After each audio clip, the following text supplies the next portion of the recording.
mit diesen Händen reiten, weil dann genau das passiert, was Sie gerade vorgemacht haben. Wenn Sie so reiten, reiten Sie automatisch mit dieser Handhaltung. Wir haben jetzt ganz deutlich versucht, zwei Dinge rauszuarbeiten, was man bei der richtigen Handhaltung bedenken muss.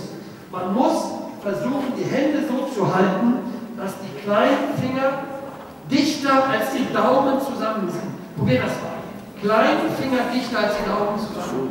Man kann da fast die Fingernägel sehen, dass Sie das mal probieren.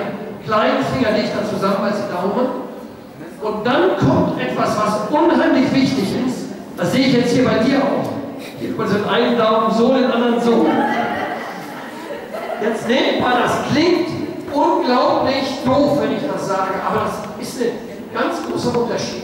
Wenn die Hände so sind, dann noch den Daumen nicht da irgendwie oben hin oder hier hochziehen, sondern den Daumen wie so ein Dach.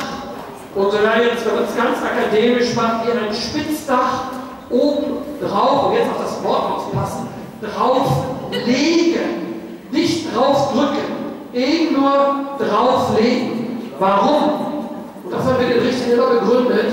Dann ist man leicht hier im Handgelenk. Das Handgelenk ist das Allerwichtigste. Und was eine super Übung ist, um das zu probieren, dass Sie mal Handschuhe anziehen und so lange wackeln, bis der Handschuh rausfällt.